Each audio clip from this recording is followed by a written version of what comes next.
सभेचे अध्यक्ष शिरीष वरेकर, परिवर्तन महाशक्तीच्या माध्यमातून स्वाभिमानी पक्षाचे शिरोळ विधानसभा मतदारसंघाचे अधिकृत उमेदवार उल्हास पाटील, या ठिकाणी मंचावर उपस्थित असणारे भरत बँकेचे माजी चेअरमन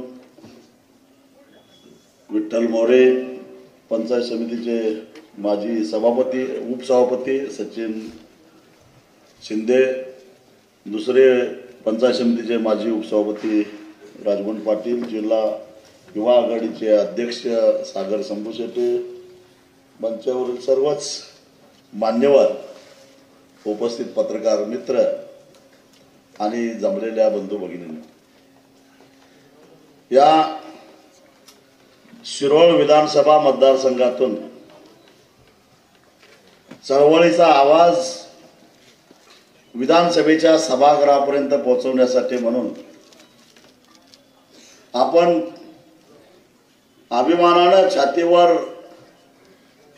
जो लाल बिल्ला लावतो त्याची प्रतिष्ठा राखण्यासाठी म्हणून आपल्याला उल्हास पाटलांना मत देऊन आमदार करणं गरजेचं आहे आणि म्हणून तुमच्या समोर विनंती करायला मी उभा आहे।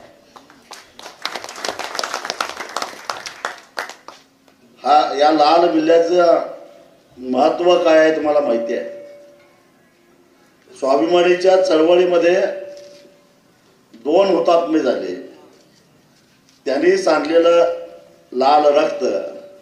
शरद जोशींच्या चळवळीमध्ये 32 हुतात्मे झाले, त्यांनी सांडलेलं लाल रक्त आपल्या काळजाजवळ असावं म्हणून त्यांच्या रक्ताचा लाल बिल्ला आपण छातीवर लावतो, कारण डाव्या बाजूला काळीज असतं म्हणून डाव्या बाजूला लावतो, हे त्याचं महत्व आहे।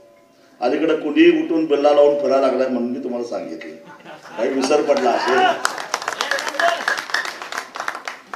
तर त्या बिल्ल्याची प्रतिष्ठा राखण्यासाठी आणि आज चळवळ संपली, आम्ही ज्या तालुक्यातूनच ही चळवळ सुरू झाली वाढली त्याच तालुक्यामध्ये या चळवळीचा बिमोड केलेला आहे आणि चळवळ करणाऱ्यांना गोट्या खेळायला लावू अशी जी वल्गना ज्यांनी केली त्यांना गाडण्यासाठी मैदानामध्ये आम्ही उतरलेलो आहे, हे सांगायला मी तुमच्यासमोर उभा आहे।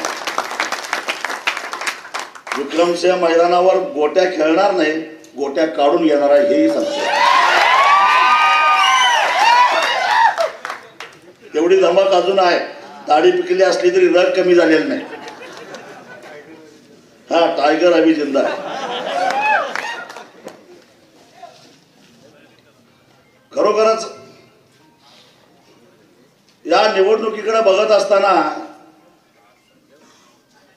काय दिसतंय, एका बाजूला प्रचंड असा पैशाचा महापूर यायला लागलेला आहे, आता त्याची चाहूल लागलेली आहे, अजून 5-6 दिवस आहे, आता त्याची चाहूल लागलेली आहे, अजून 5-6 दिवस आहेत, परंतु आलं तर काय नाकारायचं काय कारण नाही।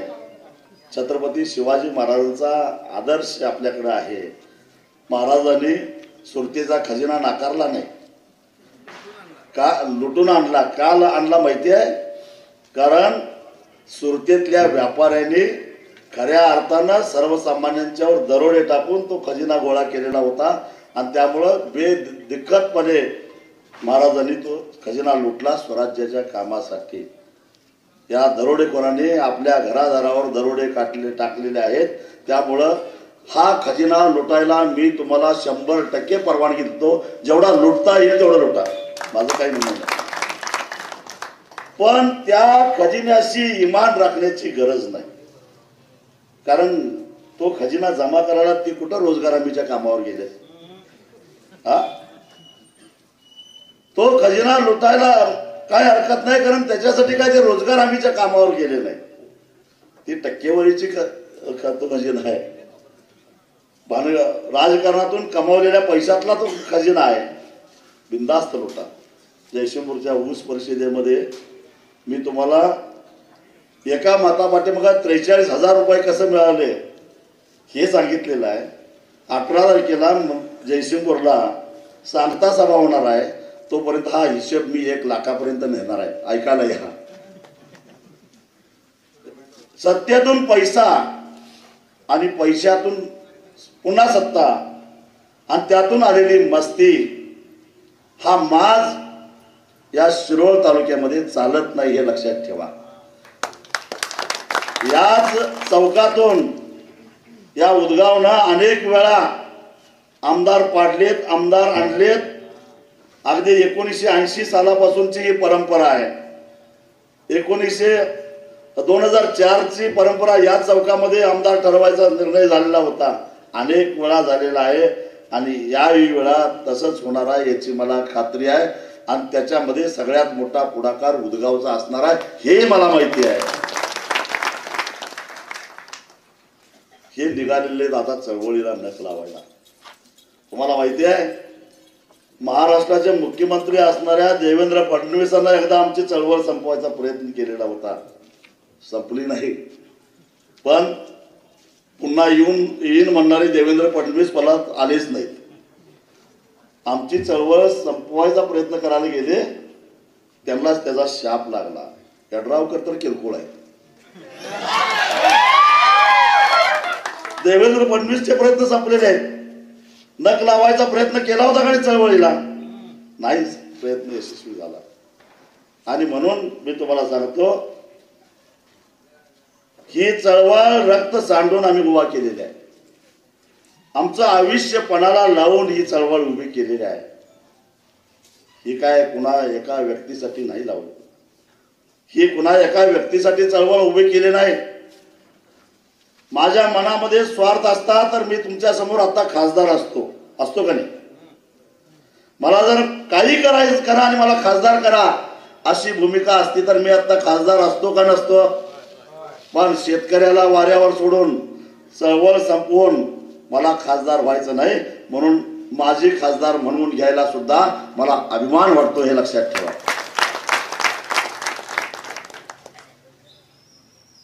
मला कुणाच्या दावणीला ही चळवळ बांधायची नाही, तर मला शेतकऱ्याला ताटमानेनं जगता यावं यासाठी ही चळवळ उभी करायची. आणि जोपर्यंत शक्य आहे, जोपर्यंत हातपाय चालतात, जोपर्यंत शरीरामध्ये रक्ताचा शेवटचा थेंब आहे, तोपर्यंत मी असाच वागणार. मग कुणी मला हेकेखोर म्हणून दे, कुणी मला स्वतःच करणारा म्हणून दे, कुणी काही म्हणून दे, पण एक मी तुम्हाला सांगतो, मी माझ्या आयुष्यामध्ये जोपर्यंत माझा मेंदू शाबूत आहे तोपर्यंत शेतकऱ्याला अंतर देणार नाही आणि शेतकऱ्याला वाऱ्यावर सोडणार नाही. मला एक सांगा की या उदगाव ग्रामपंचायतीमध्ये आपण शेतकरी चळवळीवर विश्वास ठेवून या गावातल्या लोकांनी मोठ्या विश्वासानं ग्रामपंचायतीची सूत्र ताब्यात दिली का नाही? बर, दिल्या पहिल्यांदाच आमचा सरपंच फोडून नेला आणि 2-3 वर्ष ग्रामपंचायतीचा पार अगदी बट्ट्याबोळ करून टाकला. काय कशाचा मेळ कशाला नाही, नुसतं हेलपाटे कलेक्टर ऑफिस इकडं जा तिकडं जा. हा खेळ खंडोबा कुणी केला हा प्रश्न माझा उदगावकरांना आहे. आपला सरपंच कुणी पडला, त्याला आम्हीच कुणी दाखवलं. त्याच्यानंतर आमच्या 8 ग्रामपंचायत सदस्यांचं सदस्यत्व कुणी घालवलं हे तुम्हाला माहिती आहे. आणि मग त्याच यड्रावकरांचे हात मजबूत करायला उदगावकर समोर येणार आहेत का, हा माझा तुम्हाला सवाल आहे. एक आम्ही सोसायटी मंजूर करून आणली होती, सेवा सोसायटी. या सेवा सोसायटीला सभासद होण्यासाठी किती चपला झिजवाव्या लागल्या, किती हेलपाटे घालावे लागले, ते विजय कर्वेला विचारतो. कारण का तर इथला स्थानिक जिल्हा बँकेचा संचालक सभासद व्हायला विरोध करत होता. का विरोध करत होता तर त्याच्या मर्जीशिवाय ती सोसायटी मंजूर झालेली होती. सहकार कायदा असं सांगतो, जिल्हा मध्यवर्ती बँक ही जिल्ह्याची शिखर बँक आहे आणि जिल्ह्यामध्ये कुठलीही सहकारी संस्था जर का रजिस्टर झाली तर त्या संस्थेला आपोआपच सदस्यत्व मिळालं पाहिजे. त्यासाठी वेगळं काय करण्याची गरज नाही. पण तरी सुद्धा आमच्या सेवा सोसायटीला जिल्हा बँकेचं सदस्य व्हायला 6-7 महिने हेलपाटे घालावे लागले. शेवटी जिल्हा बँकेचे चेअरमन हसन मुश्रीफ यांना मला धमकी द्यावी लागली. मुश्रीफ साहेब, आम्ही काय भीक मागत नाही, आम्ही आमचा अधिकार मागतो, आम्ही आमचा हक्क मागतो आणि तुम्ही आमच्या सेवा सोसायटीला जर का सभासद करणार नसाल तर तुमच्या घरावर आम्हाला मोर्चा काढावा लागेल, दारात उपोषणाला बसावा लागेल आणि पार राज्यामध्ये तुमची बेइज्जत करावी लागेल. असं म्हटल्यानंतर मग कुठं सभासद झालं. सभासद झाल्यानंतर परत आणि कमा मंजुरीसाठी पुन्हा आधी आडवा पाय मारला. कुणी मारला? ज्या माणसाला 2015 साली आम्ही फुकटची 8 मतं देऊन जिल्हा बँकेचं संचालक केलं होतं, त्या यड्रावकरांनी मारला. आणि तरी सुद्धा याच यड्रावकरांचे हात मजबूत झाले पाहिजे म्हणून जर का उदगावकर म्हणत असतील तर हे उदगाव जुनं उदगाव नव्हे असं मला नम्रपणानं सांगावंसं वाटतं. कारण या उदगावाला अशा प्रकारचा अन्याय सहन करण्याची सवय नाही. अहो, या ग्रामपंचायत सदस्यांचं जे प्रकरण होतं त्या संदर्भामध्ये मी जिल्हाधिकाऱ्यांच्याकडे अनेक वेळा गेलो, अनेक वेळा त्यांना अगदी दमदाटी केली, राहुल रेखावर यांच्याकडे. शेवटी त्यांनी डोळ्यात पाणी आणून मला सांगितलं, शेट्टी साहेब, तुम्ही मला चुकीचं काम सांगत नाही, तुमची मागणी चुकीची नाही, पण माझी मजबुरी समजून घ्या. मला थेट मुख्यमंत्र्यांच्या कार्यालयातून फोन येतो की हा अशा पद्धतीचा निर्णय द्यायचा नाही. म्हणजे या उदगाव ग्रामपंचायतीचा खेळखंडोबा व्हायला अगदी मुख्यमंत्र्यांच्या कार्यालयातून सूत्र हलत होती. आणि तरी सुद्धा उदगावकरांना यड्रावकरांचाच पुळका आहे का, हा माझा तुम्हाला सवाल. कारण का तर आपल्या पसंतीची माणसं ग्रामपंचायतीत असली तर त्या ग्रामपंचायतीला कारभारच करून द्यायचा नाही असा बालिशपणा जो काही या यड्रावकरांनी केलेला आहे त्याचं उत्तर यड्रावकर साहेब या निवडणुकीत तुम्हाला मिळाल्याशिवाय राहणार नाही, हा तुम्हाला मी विचारतो. शेवटी तुम्हाला सांगतो, राहुल रेखावरने मला शब्द दिला, माझी बदली आता 15 दिवसात होणार आहे. त्यांना कुणकुण लागली होती कारण ते बिचारं सगळ्यांनाच गैरसोयीचं व्हायला लागलं होतं राहुल रेखावर. त्यामुळे त्याला एकदा घालवायचं इथनं म्हणून माझी बदली होणार आहे. ज्या दिवशी मी चार्ज देईन त्याच्या आदल्या दिवशी फाईल मागवून घेऊन तुमची सही करतो आणि जातो असं त्या माणसानं सांगितलं. आणि खरंच सांगतो, ज्या दिवशी चार्ज देणार होते त्याच्या आदल्या दिवशी त्यांचा फोन आला, मी सही करून चाललोय, मी तुम्हाला दिलेला शब्द पाळला आणि मग हे झालं.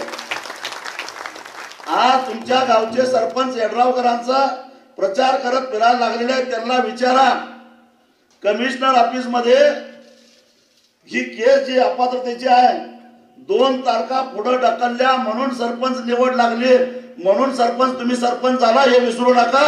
आणि हेच यड्रावकर तुम्हाला सरपंच व्हायला अडथळा आणत होते, जरा तरी लाज वाटली पाहिजे. बरोबर आहे नाही? जरा तरी वाटलं पाहिजे. तुम्ही हे अपात्र झालेल्या सदस्यांनी तुम्हाला सरपंच केलं. कसं? कारण तुमचा निकाल लावायला आम्ही 2 तारखा पुढे ढकलल्या. मी कुठल्या पदावर नसलो तरी उपद्रव म्हणले माझ्याकडे अजून आहे बाळावून, काय चिंता करू नका. आणि तरी हे सगळं विसरायचं. पण तरी सुद्धा यड्रावकरांचे हात मजबूत कशासाठी का करायचे, काय देणार आहे ते आपल्याला, काय देणार आहे या प्रश्नाचं उत्तर तुम्हाला शोधावं लागेल. आणि म्हणून ही कारखानदारांची मस्ती आपल्याला उतरायची आहे.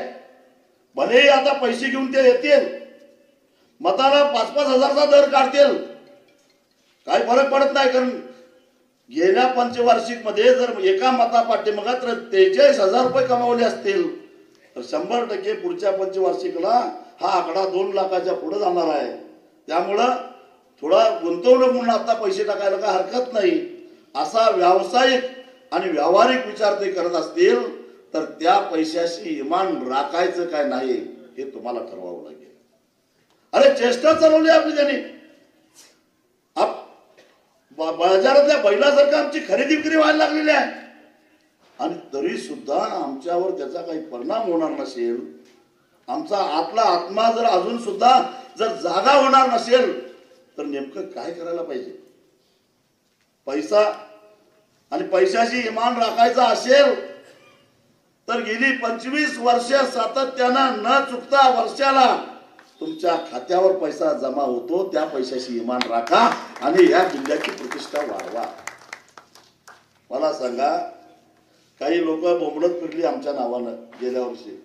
काय याने आंदोलन केलं आणि आमचा ऊस लांबला, ऊस वाढला, वरनं पैसे द्यायला लागले आणि काय म्हणा ऊस लवकर तुटला नाही.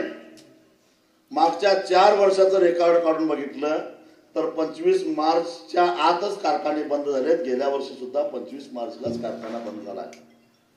गणपतराव पाटलांनी, यड्रावकरांनी, आव्हाडांनी, माधवराव गाडगेंनी सगळ्यांनी पहिल्यांदा त्यांनी आकडेवारी जाहीर करावी.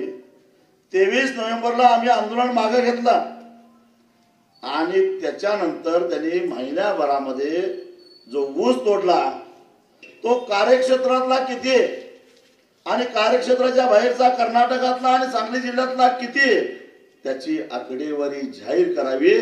मग तुम्हाला कळेल की आपला ऊस उशिरा का तुटला, आमची आडसाली ऊस वेळेवर का तुटली नाहीत. आपल्याकडनं ऊस तोडणी मजुरांनी जे पैसे मागितले त्याला आळा घालण्यासाठी म्हणून साखर आयुक्तांची आम्ही एक ऑर्डर काढलेली होती. ती ऑर्डर होती की जर मजुरांना आता त्यांची मजुरी वाढवून दिलेली आहे, त्यांनी जर का जादा पैसे मागितले आणि शेतकऱ्याची तक्रार आली तर त्या मजुरांच्या मजुरीतून ते पैसे कापून घ्या जादा घेतलेले आणि त्या शेतकऱ्याला परत द्या असा आदेश साखर आयुक्तांनी काढलेला होता. कुठल्या कारखान्यानं त्याची अंमलबजावणी केली? गणपतरावांनी केली, यड्रावकरांनी केली का आणि कुणी केली? कुणीही केलेलं नाही. कारण मजुराने आमच्याकडनं पैसे जादा मागावेत यासाठी साखर कारखान्यांचंच प्रोत्साहन होता, फूस होती. कारण आंदोलन करणाऱ्या शेतकऱ्यांना त्यांना अद्दल घडवायची होती. मजुरांचं जाऊ द्या, मशीनवाल्याला का धाड भरली होती, त्यांनी का जादा पैसे मागितले आणि त्यांच्यावर काय कारवाई केली हे गणपतरावांनी सांगावा आणि यड्रावकरांनी सांगावं.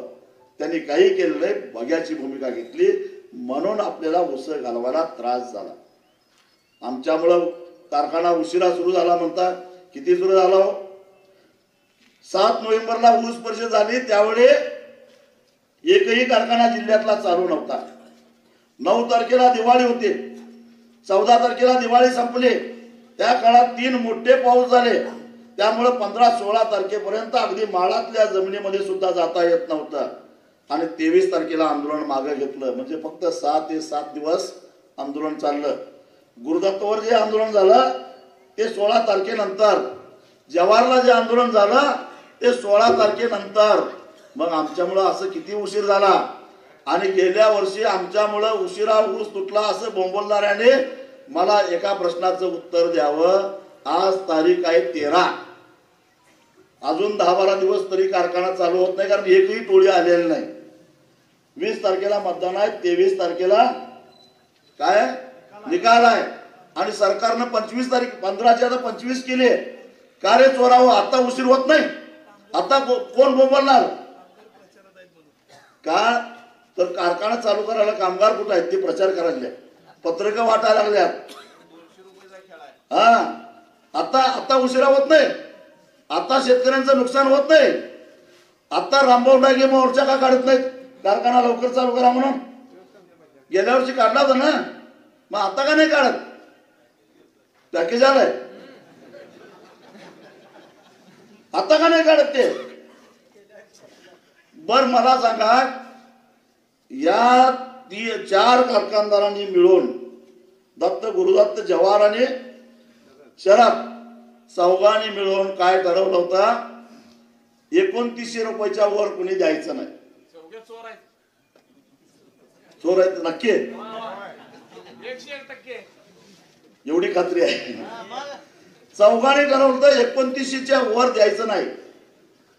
आणि आंदोलन झाल्यावर 3100 रुपये झाले, टनाला 200 रुपये मिळाले.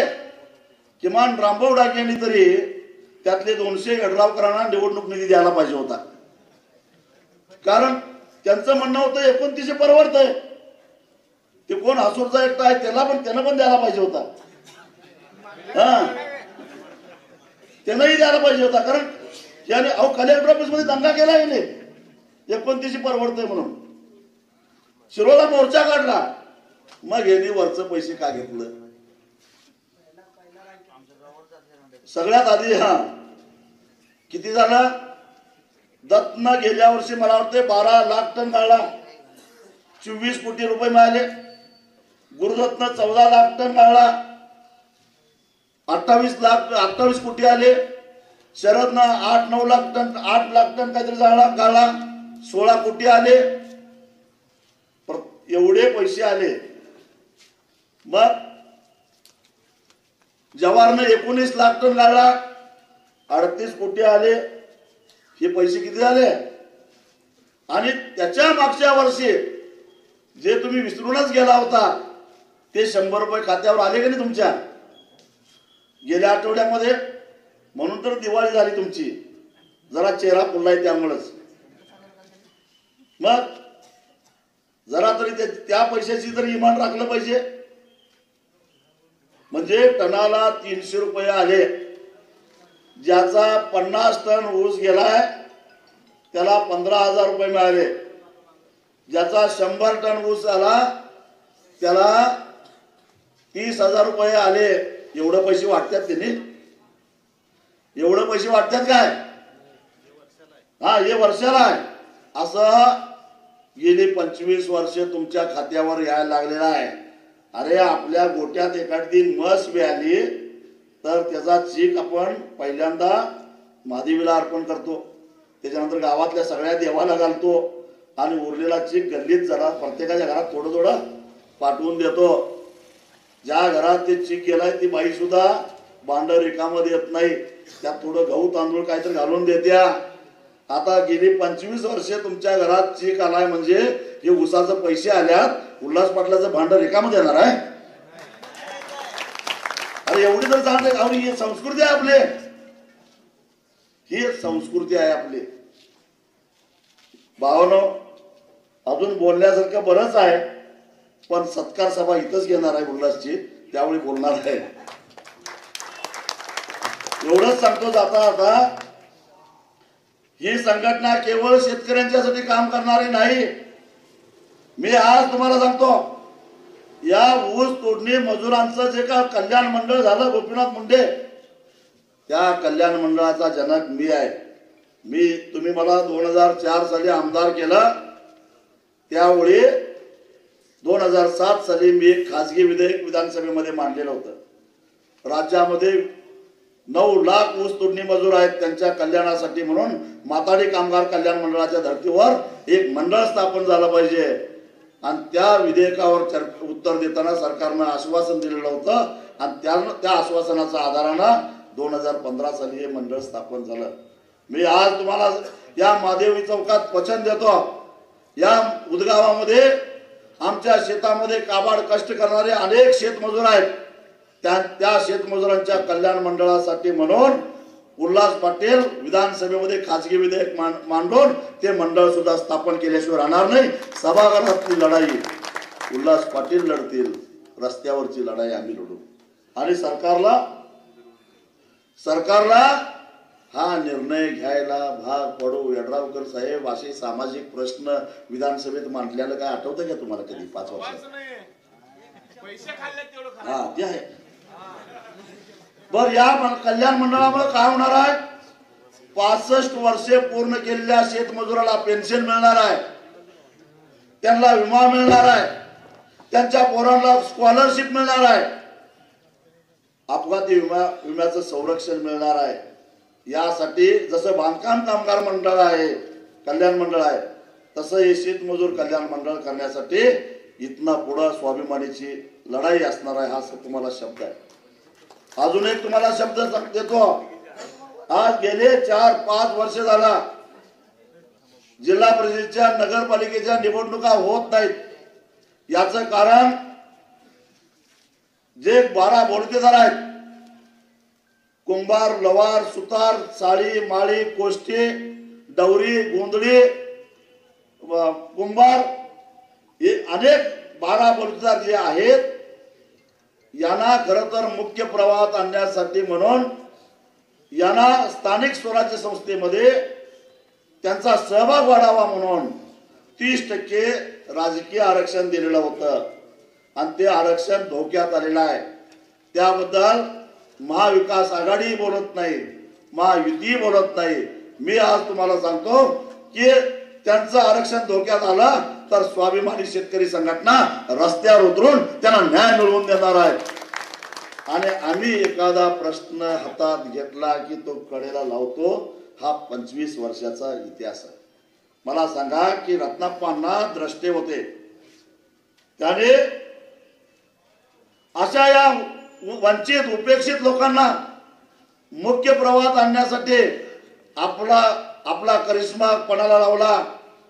तेरवाडचे देवाप्पा भंडारे, एक सामान्य माणूस, मातंग समाजाचा, त्याला त्यांनी शिरोळ तालुक्याच्या पंचायत समितीचा सभापती केलं. दत्तवाडचे बंडामामा माने, कोळी समाजाचे, खुल्या जागेवर त्यांना जिल्हा परिषदला उभा केलं, जिल्हा परिषद सदस्य केला. आणि त्याच्यानंतर त्यांच्या नेतृत्वाची चमक पाहून सातत्यानं ते निवडून आले. पण संधी पहिल्यांदा कोणी दिली? रत्नाप्पांनी दिली. असे द्रष्टे नेते आता राहिलेले नाहीत. आता तुमच्या जातीची मतं किती आहेत, तुमच्याकडे पैसे किती आहेत, त्याच्यावर उमेदवारी मिळते. परिवर्तन महाशक्ती ही अशा वंचितासाठी, शोषितासाठी काम करणारी आहे. म्हणून या लोकांना जर यांचं नेतृत्व कोण वाढायचं असेल, गावात परटाचं घर एकच असतं, कुंभाराची घरं 4-5 असतात, त्यांना जर आरक्षण दिलं नाही तर ते कधीच निवडून येणार नाहीत. पण ते मुख्य प्रवाहात येणार नाहीत, म्हणून त्यांचं ते 30% आरक्षण राहिलं पाहिजे. यासाठी भविष्यामध्ये आम्ही लढा उभा करणार आहोत आणि सभागृहाची लढाई ही विलास पाटील लढणार आहेत. आणि म्हणून तुम्ही सगळ्यांनी आम्हाला साथ द्यावी अशी माझी तुम्हाला विनंती आहे. जाता जाता मी आभार मानतो. आमचे मित्र आता चळवळी 2च शिल्लक आहेत महाराष्ट्रामध्ये. एक शेतकरी चळवळ, दुसरी प्रकाश आंबेडकरांची आंबेडकरी चळवळ. या 2च चळवळी शिल्लक राहिलेल्या आहेत. आणि हे एकूणच पैसेवाल्यांचा, धनदानग्यांचा, लोकशाहीवरचा हे जे आक्रमण सुरू झालेलं आहे, हे आक्रमण बघून आम्ही दोघांनी एकत्रित येऊन किमान मिरज आणि शिरोळ मतदारसंघापुरतं ठरवलेलं आहे किंवा इथं तरी आपण एकत्र येऊया आणि या महाराष्ट्राला एक नवा धडा देऊया म्हणून आम्ही दोघं या मतदारसंघामध्ये एकत्र झालो. मिरजेला डॉक्टर प्रज्ञान माने सारखा एक होतकरू युवक त्यांनी निवडणुकीला उभा केलाय. मागच्या वेळी मिरजेची जागा आमची फक्त 8,000 आम्ही हरलोय. आमची सगळी ताकद विज्ञान मानेंच्या मागे लावलेली आहे. आणि या शिरोळ तालुक्यातली आंबेडकरी जनतेची सगळी ताकद प्रकाश आंबेडकरांनी उल्हास पाटलांच्या मागे लावलेला आहे. त्याबद्दल त्यांचा जय आभार मानतो. म्हणून या चळवळी एकत्रित झालेल्या आहेत आणि त्यामुळं या चळवळी संपवण्याचं कारस्थान जर कोणी करत असेल तर ते कारस्थान यशस्वी होणार नाही. काही लोक माझ्या काही भाषणाचे तुकडे काढून म्हणजे असं काहीतरी प्रचार करायला लागलेले आहेत. अशांच्याकडे लक्ष द्यायची गरज नाही. मी तुम्हाला एवढंच सांगतो की या उदगावनं मला वाढवलेलं आहे. जन्मभूमी जरी शिरोळ असली तर कर्मभूमी ही उदगाव आहे, हे मी कधी विसरू शकत नाही. कारण याच उदगावनं जिल्हा परिषदला अर्ज भरत असताना महादेवीचा आशीर्वाद घेऊन मी अर्ज भरायला गेलेलो होतो. विधानसभेचा अर्ज भरायला याच महादेवीचा आशीर्वाद घेऊन शिरोळला गेलेलो होतो. आणि या उदगावांना कायम खंबीरपणानं स्वाभिमानी शेतकरी संघटनेला साथ दिलेली आहे.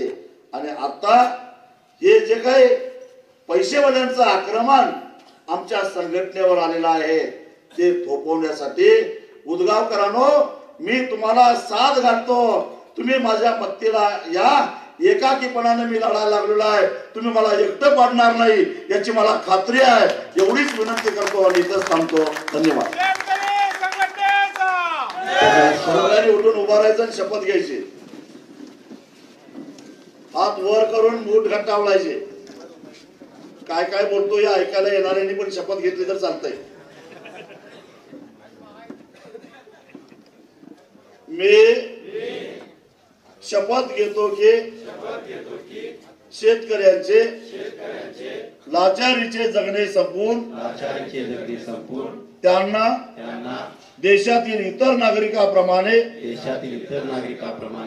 सुखाने व सन्मानाने जगता यावे याकरिता शेतीमालाला रास्त भाव या एक कलमी कार्यक्रमासाठी संघटनेचा पाईक म्हणून मी सर्व शक्तीने प्रयत्न करेन. या प्रयत्नात जात धर्म पक्ष पंथ इत्यादी कोणत्याही भेदाभेदांचा अडथळा येऊन देणार नाही. स्वाभिमानी शेतकरी संघटनेचा खासदार राजू शेट्टी साहेबांचा